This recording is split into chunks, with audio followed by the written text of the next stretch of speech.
la RAI. Don Juan Carlos Iragorri. Pues lo de los Don Juan Carlos Iragorri. Interesante realmente. Y el más corto de la historia, lo hemos mencionado aquí alguna vez, fue en el siglo XVI cuando eligieron como papa a Julio II, que coincidencialmente fue quien contrató a Miguel Ángel para que pintara los frescos de la Capilla Sixtina, en donde ahora pues se va a elegir el papa, don Juan. Don Azuri Chamá, don Juan Carlos Iragorri aquí conmigo en Roma, nuestros compañeros en la plaza de San Pedro. Y le tengo aquí, más largo, don Juan, por si usted se anima. ¿Y qué tal casi 3 años, ¿no? 3 años, Gregorio X, o sea que si usted pidió viáticos. Ay, profesor Quijano, aquí estirando los euros que están carísimos, a esta hora, 8:50 de la mañana. Saludamos a una persona que respetamos mucho, que conoce mucho de la Iglesia Católica, que lo ha estudiado desde la academia y desde la fe, que es la doctora Diana Sofía Giraldo, que estuvo muy cercana a Francisco en su visita a Colombia, que le presentó una iniciativa que Francisco acogió. A ella la saludamos en esta mañana, le decimos muchas gracias por atendernos y le preguntamos cuál es el gran desafío para la Iglesia Católica en este cónclave que comienza, que ha comenzado hace unas pocas horas después del desfile con los cánticos de los cardenales para su encierro hasta que se produzcan las fumatas. Doctora Diana Sofía, gracias por estar con nosotros. Gracias, querido Juan, por la calidez de esa presentación, siempre tan generoso. Yo no soy pues así tan experta, pero el tema sí me apasiona y creo que el gran desafío para los cardenales es evitar un cisma en la Iglesia Católica.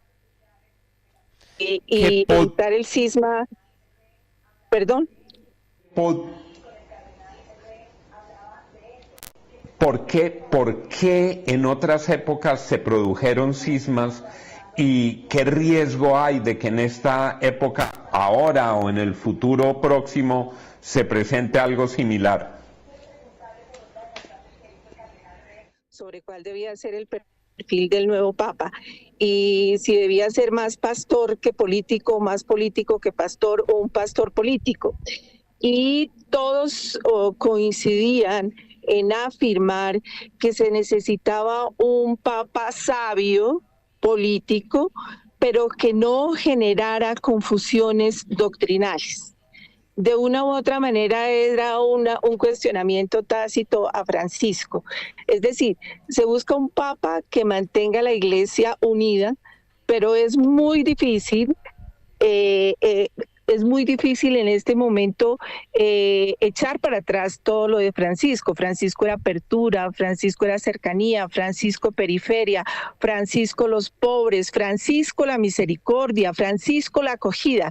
Pero de pronto en temas tan sensibles como el homosexualismo, el tema de la mujer, su manera de ser primaria, espontáneo, pudo conducir a confusiones doctrinales. Entonces yo creo, o por lo que pude conversar, no son mis creencias, sino las conversaciones que he tenido con prelados, altos prelados de la Iglesia en Roma, es que están buscando un papa que mantenga la apertura hacia los pobres, hacia la periferia como Francisco, pero que tenga la prudencia de un Benedicto, es decir, un hombre con más tacto, más prudencia, menos impulsivo y menos dejado llevar por una política en términos pequeños.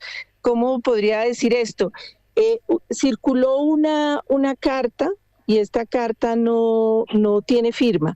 Circuló anónima y está publicada en varios periódicos del Vaticano. Yo te la voy a reenviar por el interno, donde decía cuáles eran las características del nuevo Papa, pero se sabe que está escrita por uno de los cardinales más influyentes en el cónclave.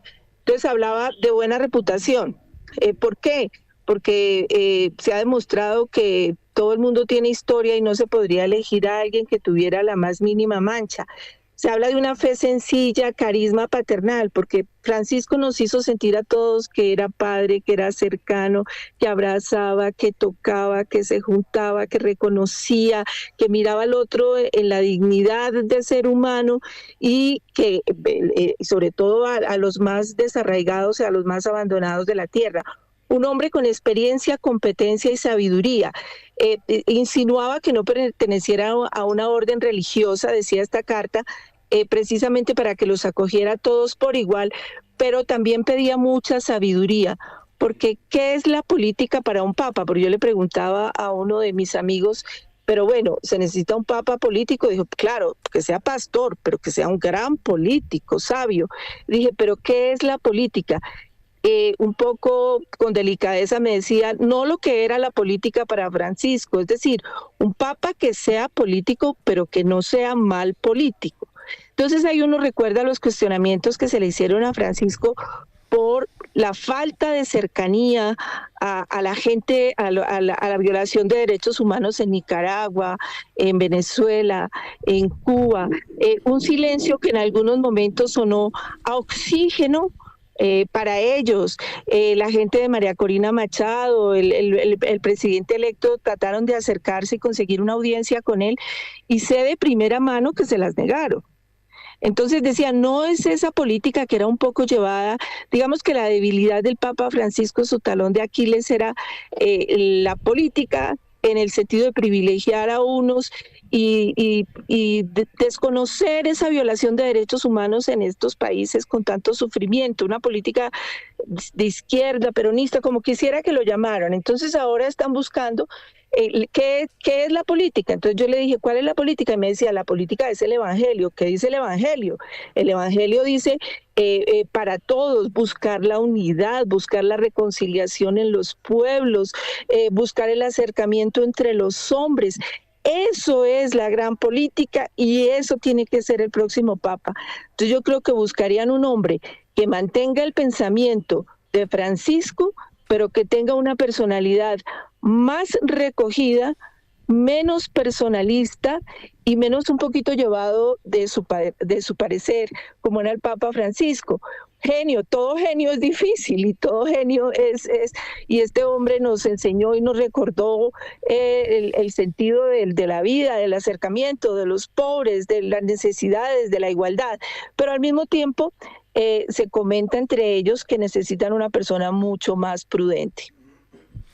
Doctora Diana Sofía, esa carta que efectivamente ha circulado, los vaticanólogos dicen que puede tener origen en los cardenales italianos, que describe un perfil cercano, un perfil que mezcla, por ejemplo, a Parolin con Zuppi, pero que tenía un destinatario que había ganado mucha fuerza, que era el cardenal Tagle. ¿Y por qué? Porque insisten en la virtud y en la ausencia de mancha, y el cardenal Tagle estuvo dentro de un grupo de personas que se vieron envueltas en un escándalo y que Francisco tuvo que destituir con lo de Cáritas. ¿Será que esto es de alguna manera para frenarle el paso a uno de los favoritos, a uno de los que dicen que está pisando más duro dentro del cuerpo de cardenales? ¿No? Pero a través de quién, de los hombres, y los hombres pues son falibles, y en un momento tan delicado de la historia donde hasta el presidente de los Estados Unidos se atreve a hacer chistes y a aparecer de papa, y donde se ha desmitificado todo, pues es de pensar que todo ese tipo de cosas es posible que existan, pero hay que confiar en que el gran elector los ilumine. Yo creo que la Iglesia hoy no podría dar marcha atrás en la calidez, calidad, cercanía de Francisco, pero sí que necesariamente tienen que buscar que no se reviente. Fíjense lo que ha pasado con los alemanes, en fin. Tienen que encontrar un punto medio de transición, porque no en vano tienen son 1.400 millones de seguidores en el mundo, ¿no? Entonces, pues es normal que las debilidades humanas entren en juego, pero también hay que confiar en el gran elector. Sí. Diana Sofía, la saluda Juan Carlos Iragorri desde Roma. Si usted fuera cardenal, ¿por quién? Si usted fuera cardenal, ¿por quién votaría? Pregunté mucho, les dije, el cuento de la mujer en el sacerdocio, que lo repetimos tanto en los laicos. Entonces me decían, es que un papa tiene que irse a las Sagradas Escrituras, y en el Nuevo Testamento y en todas partes, temas como el homosexualismo, como el sacerdocio femenino, un papa que opine lo contrario sería ir contra las Sagradas Escrituras, sería un vicario de Cristo en contra de Cristo, y eso no se podría permitir. Entonces, en este momento de la historia, se necesita un papa de transición, y alguien le escuché decir ahorita que creía que podía ser muy pronto. Yo creo que dadas esas circunstancias, sería parolín para que no se les desbarate la iglesia. Conoce todo lo de Francisco, tiene cercanía a todos esos sectores, pero al mismo tiempo pues es un extraordinario diplomático. A propósito, cuando vino el Papa y Francisco y vino Parolín antes de unos meses antes a preparar, que estuvo en Cartagena, por generosidad del entonces nuncio, nosotros tuvimos reuniones privadas con él en la nunciatura. Y era un hombre que investigaba mucho, sobre todo en el tema político, qué es lo que realmente está pasando en Colombia, cómo son las circunstancias. Entonces, con seguridad, me atrevería a pensar que es un hombre que escucharía más a todos los sectores de la política y no política colombiana, y no tomaría partido como lo tomó en su momento el Papa Francisco a favor del candidato Gustavo Petro. Diana, buenos días. Bueno, comentario y pregunta. Comentario es: las Sagradas Escrituras fueron hace 2000 años, ¿no? 2000 y pico. Sí. Entonces, a mí sí a veces me cuesta pensar que todavía estamos agarrados de ellas, y en hace 2000 años el mundo era totalmente distinto. Pero bueno, ese es mi comentario ahí feminista. Pero la pregunta es: a mí sí me cuesta trabajo creer que Francisco no haya hecho un guiño, que no haya dejado un elegido, un escogido. Todos sus cardenales, la gran mayoría fueron nombrados por él. Me parece imposible que él no haya previsto, un hombre que previó su propio funeral, no haya previsto que se iba a morir eventualmente y que pensaba que su sucesor debería ser tal. Yo sí creo que, querida Darcy, hola. Yo sí creo, dadas sus características de personalidad, porque es que este hombre era bravo, y hay del que se le opusiera, esa es la verdad. Les daba mucho temor. Por ejemplo, ahora que estuvo tan grave, y decía, ¿cuál es el mayor temor que tienen sus segundos, que se recupere y se dé cuenta quienes estuvieron hablando mal de él? Digamos que tenía muchas debilidades, así como tenía grandes carismas, grandes dones espirituales de cercanía al alma del ser humano, también tenía grandes talones de Aquiles, como no soportar que absolutamente nadie lo contradijera. Entonces, dentro de esa personalidad primaria, espontánea, volado, si se quiere, y me perdonan la expresión, con seguridad que debió mover sus fichas, yo no sé cómo serían. Otra cosa muy distinta es que le hagan caso a una persona que ya no está. ¿Por qué? ¿Por qué?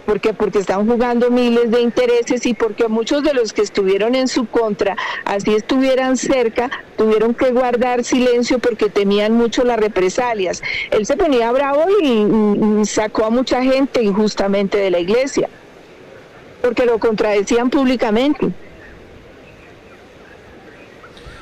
Es cierto. Es cierto. Es cierto, y bueno, es que con tanto poder y con la enfermedad de Francisco, los pulsos fueron muy grandes, y eso pesará ahora que en unos 20 minutos, según nos dicen, esté iniciando formalmente el cónclave, que es cuando ya pasan. Estamos en los minutos finales para esa entrada. Cuando entren formalmente se definirá el ingreso, el inicio del cónclave, y eso pues será absolutamente determinante. Pues yo quiero agradecerle a Diana Sofía Giraldo su presencia aquí, su conocimiento de estos temas, y su acompañamiento para analizar lo que está ocurriendo en estos momentos tan importantes. Gracias, Diana Sofía. En este momento nos encadenamos con nuestros compañeros de RCN Televisión. Analizábamos una carta minutos antes de que se inicie formalmente el cónclave, una carta que ha circulado en el entorno vaticano, que no tiene firma, que define un perfil ideal de papa que ha circulado entre los cardenales y que nos decía una persona experta en los temas del Vaticano, en esas características, además de virtudes humanas, señala la necesidad de que no tenga ninguna tacha personal, que no exista ninguna tacha personal. Algunos han interpretado esto como una llegada para fortalecer la presencia de algunos cardenales italianos y para poner un foco, una lupa sobre el poderoso cardenal Tagle, que tiene muchos afectos, que tiene muchos seguidores, que está muy adelante en eso trivial de las encuestas, pero revelador, y de las apuestas sobre todo, porque estaba vinculado en un escándalo de corrupción. Esta es una cobertura que hacemos integrados, el canal RCN, Noticias RCN, con su director José Manuel Acevedo, con Mónica Jaramillo, con Andrés Gil, con Mari Villalobos, por la FM, mientras hacemos esta emisión al aire con Juan Carlos Iragorri, en las inmediaciones del Castel Sant'Angelo, nuestros periodistas